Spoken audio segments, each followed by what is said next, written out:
All right. So what we are going to do in the first session is we are going to talk about agile as a concept, because agile is a concept which is pretty much in the reckoning right now. A lot of companies are looking at agile as a method to grow further. It's not necessarily only in software development, but also in terms of other practices related to sales, related to organization as a whole. Because agile is more like a philosophy and a concept rather than just being something which is only related to software.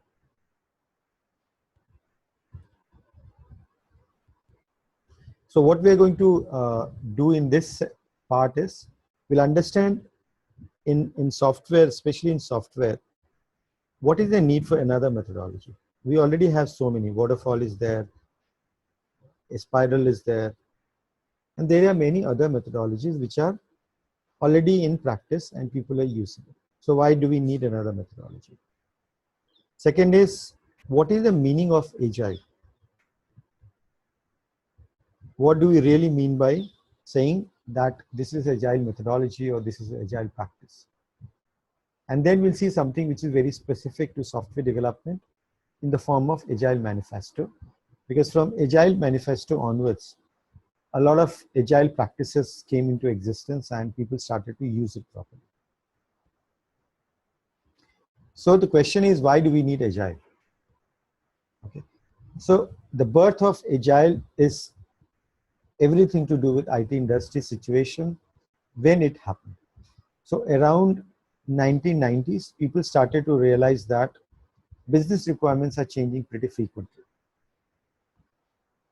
Because of that, a lot of software effort is getting wasted because it is resulting into a software which is either not as per the customer expectations, or it is getting delayed because the way we are accepting the changes and the way we are handling it is making the entire process of software development pretty useless.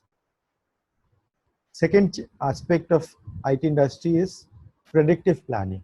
What happens in industry is we plan upfront and then we try to achieve that plan. All the processes which we have seen earlier, like waterfall, spiral, prototyping, they're all very documentation heavy processes. A lot of documentation is involved at every stage of the process. That makes it a little tougher if we have to change it. Also, the way we deliver software, especially in case of waterfall, is that we try and deliver the entire software at one go. So the customer, it's like a black box. They don't realize till the end what they're going to get. Instead of that, there is a need for delivering incremental business value so that customers can get involved in the requirements as and when they are getting delivered. We'll see this point in a little more details. So changing business requirements, there is a popular cartoon by Modern Analyst. This is a magazine on business analysis. Is that this cartoon shows that the client kept changing the requirements on a daily basis. So we decided to freeze them until the next release. So literally they're freezing it. That kind of depicts the changing requirement scenario in the IT industry. Everybody is worried about it. But since it's a reality, people always wanted to find a solution to it. The reason for changing business requirement can be many of them, which includes the increasing competition, the necessity of the business, because businesses are becoming more dynamic. Everything is going online. People are reacting to business changes immediately. Based on that, businesses also have to incorporate those changes. So this change in requirement is happening on both the sides. The customers of the businesses are reacting to the businesses very fast. That implies a lot of changes. And because of that, it is also getting affected in the softwares which are getting developed. The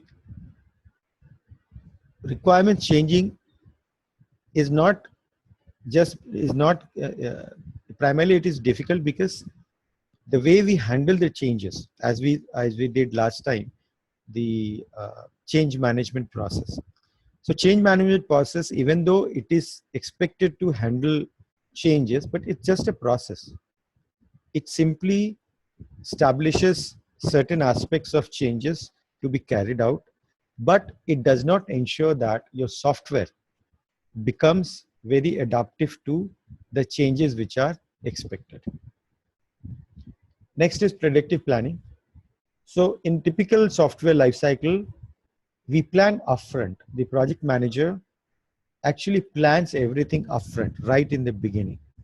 Every detailing to the hilt of the start date, end date, how many days it's going to take, everything is decided upfront. And then we try and match it to. So the project manager's job is essentially planning for the activities and then trying to see that everything happens as per the plan. Unfortunately, at this stage, the information availability is the least because a lot of things are not very clear. There are risks which are involved in the entire project. There are certain dependencies which are involved, and certain information automatically becomes more clearer to us as we go along and do further processing of the requirements. So predictive planning actually suffers from the basic fact that we plan for the entire project at a time when we have the least amount of information available with us. And then the project managers spend all of their time in trying to match up to that plan. That in itself is a faulty process, something which was planned based on minimal amount of information, and then we try to match it up because we have committed based on this plan to the customer that the end date of this project is going to be 6 months down the line. As we have seen earlier, we create documents at every stage of the project.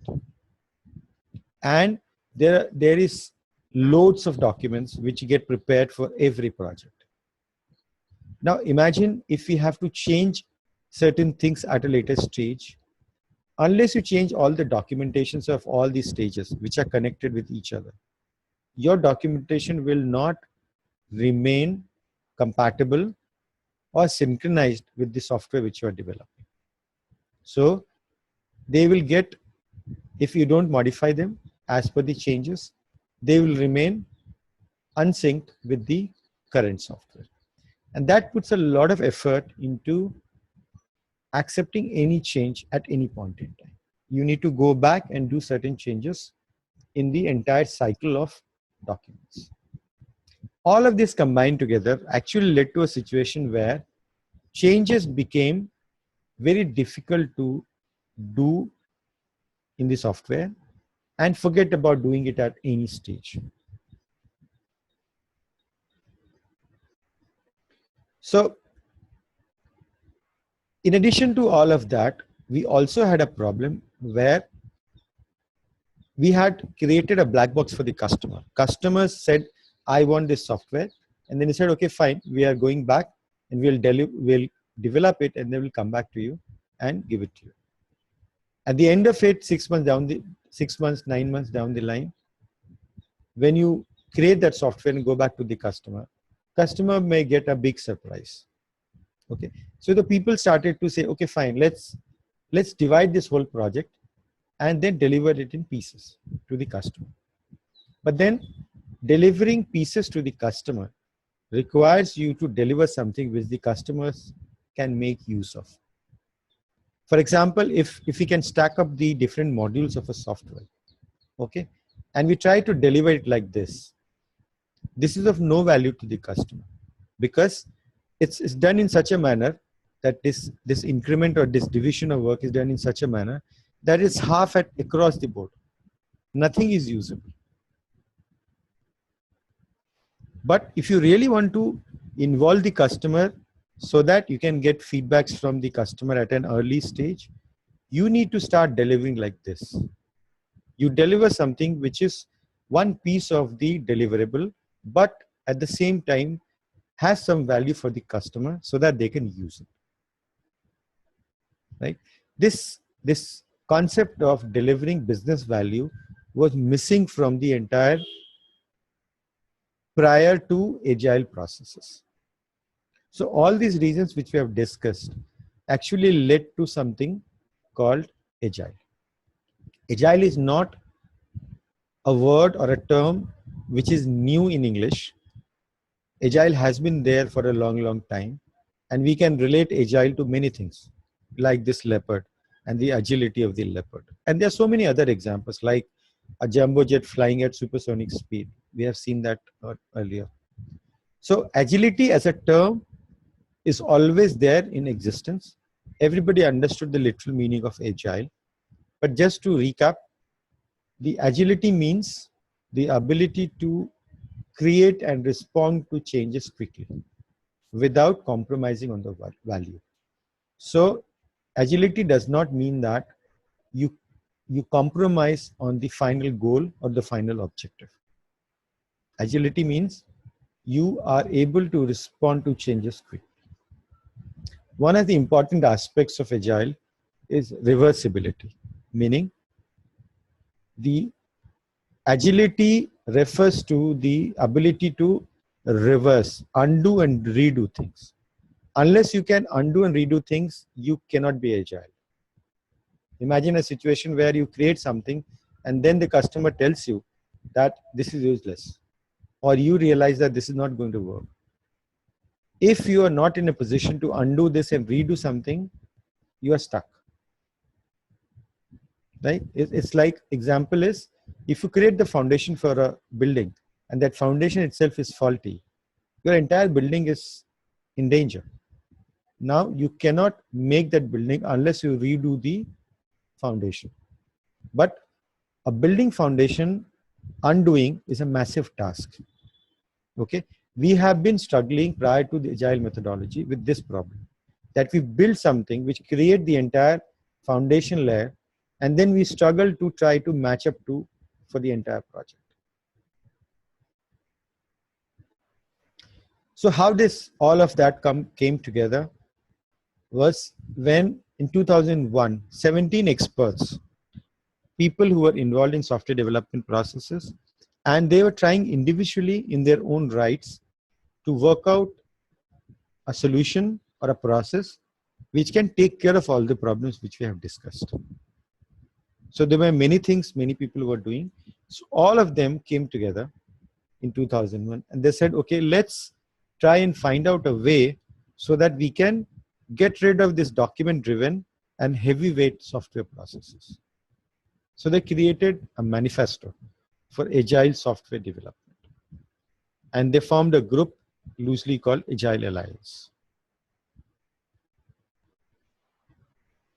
So agile software development, which was envisaged by Agile Alliance, is a framework. It provides 4 core values and 12 principles. Based on that, you are expected to deliver a software to a customer. So agile does not prescribe anything. It does not say that you should do this way. It just gives you core values and 12 principles. Many methods are there which follow agile principles like Scrum, Extreme Programming, DSDM, Crystal, and there are many others. Okay. Over the years, Scrum has become the most popular one, even though others are also being used, like Extreme Programming and Pair Programming also getting used. And there is something additional has come into picture, which is not related to agile principles, but something which is known as lean methodology of software development. And this has come from Toyota lean manufacturing. Toyota has been using it for many years in their factories in Japan, which is now known as that method itself. One of the core aspects of that method is called Kanban. So what are agile core values? There are 4 core values which they have proposed. Individuals and interactions over processes and tools. So one of the core value of agile is individuals and interactions between individuals are more important. We should not be servants to processes and tools. We should always be treating them as slaves or servants, which are designed to help us. We cannot align us for the processes and tools, which was one of the biggest problems in software development methodologies prior to Agile. Actual product over extensive planning. So the focus should be on delivering a product which works rather than planning extensively but ending up delivering no product. So even if you can deliver a product without any plans, Agile still will say it's okay, go ahead with this. But always value the working software or the product more as compared to planning. It does not say that you don't plan, but if it has to give preference, it gives to product. Customer collaboration over contract negotiation. Don't tie up customer in a hard-bound contract saying that you have said this, so you have to follow this process. Figure out a way to involve the customer in the process of software development so that you can deliver the customer what they expect and then delight the customer, as we call it in sales, customer delight. Responding to change over following a plan. Always be ready to adapt and respond to changes in the most suitable manner rather than trying and sticking to a plan. Because when you say plan, it may not allow you to make changes, because plans are like grafted in on stone, and then you can't change it possibly. Otherwise, your schedule will get haywire. So one of the values is respond to change. Plans have to adapt according to the changes. These are the values. Then there are 12 core principles of Agile. Important part is to look at welcome changing requirements. The core principle of Agile is you welcome the changes, don't frown over it. They are part of the entire process, so accept them and work for them. Deliver working software frequently. The idea is to deliver things quickly so that customers can use it and then give you the feedback immediately. You should work together with your customer and make the working software as the primary measurement of the success of the project. Meeting targets or meeting a deadline should not be the target for the success of the project. The target is if you're able to deliver working software which can be used by the customer, that should be your goal.